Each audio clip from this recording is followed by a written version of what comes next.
પછી ભારત માતા કી જય જય શ્રી રામ. આ એકે જણ બોલ્યા નહીં ને તમારાથી પહોંચ્યો ના હે જે બોલવા જે હોરા નહીં હોય એ લડાઈ શું કરે. જય જય શ્રી રામ. જય શ્રી રામ. આજના પાવાગઢ ક્ષેત્રીય રાજપૂત સમાજ તરફથી ટોચના તારલાઓનું સન્માન અને આપણા નવા ચૂંટાયેલા સાંસદ આદરણીય રાજપાલસિંહનું પણ સન્માન ભેગું કરવાનું હતું. એ પ્રસંગમાં આપણા વિસ્તાર, આપણા રજવાડાનું નજરાણું જેને કહેવાય, આપણું નાક જેને કહેવાય એવા પરમ આદરણીય તુષાર બાબા, આપણા સાંસદ આદરણીય રાજપાલસિંહ, ટ્રસ્ટના પ્રમુખ આદરણીય ચાવડાજી દિલીપસિંહજી, અન્ય મંચ પર બિરાજમાન સંગઠનના તમામ સંગઠિત સભ્યશ્રીઓને સમાજના દરેક ગામમાંથી ઉપસ્થિત વડીલો, યુવાનો, માતાઓ, ભૂલકાઓ, વિષય ઘણા હોય છે. સમાજ વિશે વાત કરતા હોય ત્યારે અન્ય સમાજને આપણે સહેજ પણ ઘર્ષણ ન થાય એનું ધ્યાન આપણે રાખવાનું. દેશ આઝાદ થયો એના પછી અને એની પહેલા આપણી સ્થિતિ કઈ અલગ હતી. હવે આપણી સ્થિતિ બહુ ખરાબ છે. એસ આરામ અને નાતીય અહંકાર આજે આપણે ચલાવી લાયા ત્યાં લગી આપણે ભિખારી થયા. અશ્વિનસિંહ આપણને કીધું કે ભાઈ સમાજમાંથી જે દીકરીઓ પહેલો નંબર લાવી 91% લાવી, 85% લગી પહોંચી, એના મા બાપને પહેલા તો ધન્યવાદ છે. પણ દીકરીઓને મારી વિનંતી છે કે તમારા શિક્ષણમાં આટલા ટકા, સંસ્કારમાં પણ આટલા ટકા લાવો. આપણે ઇતર સમાજના રાજપૂત એટલે કોણ? આ ધરતીના માલિક આપણે છીએ. 18 વર્ષના સંસ્કાર જો કોઈ આવેલા તો આપણા સમાજે આપ્યા છે. આ ધરતીને બચાવવા માટે જો જેટલા માથા વડાયો છે એ માથા આપણા સમાજનો છે. આપણે કોઈ સમાજ હમણાં નથી જોયું. આપણા પર એકલા પર હુમલો નહોતો, અન્ય સમાજનો હુમલો, છતાં પણ આપણા સમાજે અગ્રેસર રહીને આપણે કુરબાની આપી. પણ હવે આપણે કેમ પછાત છે એનું કારણ એક કુસુમતા, ઝઘડા, અંદર ઝઘડા લંબાવાના, અન્ય સમાજની ગળથૂતી. આપણે 18 વરણમાં તમે બેહો, પણ આપણાથી કઈ જગ્યાએ ખવાશે, કઈ જગ્યાએ ઉઠાઈને બેહાય એનો વ્યવહાર પહેલા હાથો. તમે કોઈ જગ્યાએ જઈને બેઠા તો તમે દરબાર તરીકે લાગવા જોઈએ. કોઈ પણ જગ્યાએ પહોંચો તમે તો આપણી પોતાની જાત ક્યારેય ગુમાવી નહીં. સમય ગમે તેવો હોય અને સમય તો આવે જ. વિકટ સ્થિતિમાં પણ પોતાની લોહીના ગુણ નહીં રાખે તો એ રાજપૂત નથી હોતા. અને દીકરીને ભણાવવા માટે ફરજિયાતપણે દીકરીઓને ભણાવો. પણ એટલા જ એમની માતાઓને મારી વિનંતી કે દીકરીને સંસ્કાર એવા આપો. કોઈની માએ હૂંટ નથી ખાધી કે આપણી દીકરી અમે કોઈ નજર કરી શકે. અને આવા સંસ્કાર આવે ક્યાંથી? દરેક સમાજ પોતપોતાના. હમણાં અમારા વિસ્તાર પેલી બાજુ તો આદિવાસી સંગઠન મળ્યું. હમણાં એક મંત્રી આવીને હમણાં ઝેર રેડી ગયો બારિયા સમાજમાં. અને આ બધાની ઇનડાયરેક્ટ તો આપણા ઉપર જ આક્રમણ છે ભાઈ. બે જગ્યાએ સંગઠન બને. આપણું સંગઠન હોવું જોઈએ. સરપંચની ચૂંટણી હોય એટલે પાછા સમાજના 2-4 ઉભા કરીને ઝઘડા કરવાનું બંધ કરો. જો આપણી ફૂલ મેજોરિટી સરપંચ સમ્રાટ બનવો જોઈએ. એક ગામમાં એક જ સરપંચ બનવાનો છે, 4 તો બનવાના નથી. આ પણ આપણે કોઈ એસટી સીટ આવી ત્યાં પણ આપણા ઘણી વાર એક વોર્ડ માટે વળતા હોય છે.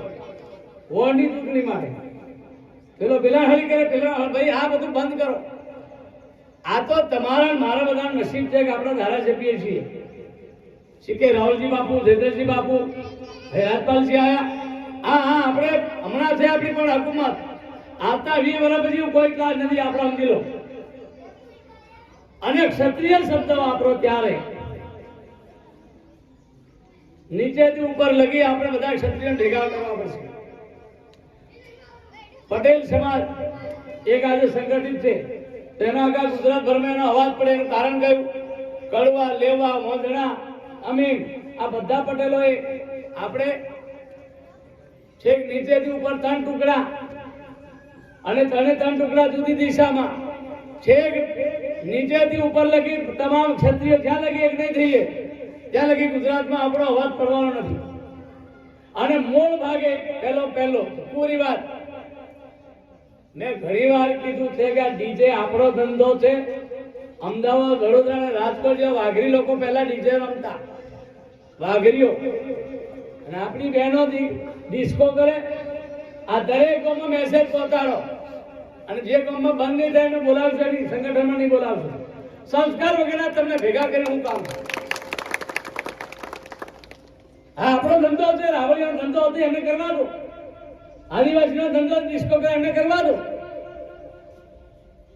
બેન્ડ લાવો, રાત ગરબા રમો. પૂરી વાત સમૂહ લગ્નમાં જોડાવો ફરજિયાત. હવે સમૂહ બહાર પણ સમૂહમાં જોડાવો. આ નહીં કરશું હવે આપણી પાસે મિલકત રહી નથી. અને છેલ્લો મુદ્દો છે મારો કે વ્યસન મેલો. બાર ચારણોએ આપણને એક ઠોકી બેહાડેલી, દરબારોએ દારૂ પીવો જ પડે આવું ઠોકી બેહાડેલું. તો મહાભારતની લડાઈમાં જેટલા લડવા ગયા બધા દારૂ પીને ગયેલા, પાંડવો દારૂ પીને ગયેલા, ભગવાન રામ ને લક્ષ્મણ રાવણ સામે લડવા ગયા દારૂ પીને ગયેલા. આ બધું ઠોકી બેહાડેલું કાઢી નાખો. આ નહીં કાઢશું. મોટામાં મોટું દૂષણ આપણા સમાજમાં હોય તો દારૂનું છે. હું જયારે કારોલ વિસ્તારમાં પહોંચ્યો, સિમલિયાથી પેલી બાજુ, ત્યાં આપણા સમાજની હાલત તો જોઈ લો. એક જોડી લુગડાની બેન ને એક જોડી લુગડાની, એનો ઘરવાળો હવે દારૂ પીવા રૂપિયા શેરીમાં લોટતા હોય. અને જગત નહીં સુધરે ચાલશે, પોતાનું ઘર સુધારી લો. હું આજે પણ મારા ઘરની મને પહેલી ચિંતા, મારા છોરા કઈ છે પેલો તપાસ કરો. મારા છોરા ચા નહીં પીવે, એને એક પણ હલકો વિચાર નહીં હોય ભાઈ નેતાનું છોરું કેવું હોય. આ આપણા ઘરમાંથી પેલી શરૂઆત કરો. દુનિયા સુધારતો ભગવાન કૃષ્ણ થાકી જાય, ભગવાન રોમે થાકી જાય. આપણે આપણા ઘરને પહેલા સુધારો. આપણા ઘરમાંથી પહેલું વ્યસન જાય, આપણા ઘરમાંથી કલેશ જાય. આ પહેલી વ્યવસ્થા આપણે કરવાની છે. ત્યાં લગી સમાજ આગળ નહીં આવે. અને આ સમાજને હું વિનંતી કરું છું કે કોઈ જગ્યાએ એક જ પંથ ઉપર બધા ચાલો તો આ સંગઠન ચાલશે. અડધા હાઈ ને અડધા થઈ કોઈ ગામની અંદર બબે ભાગ પાડવાના નીકળ્યા છે ને, આ બધું બંધ કરાવજો. સમાજ એટલે બધા એક જ જગ્યાએ ભેગા થવા. અને પછી ગમે તે સ્થિતિ હોય એક જ રાહે બધા ચાલવાનું. નહીં તો આપણી ઇમેજ ઘટવાની, વધવાની નથી.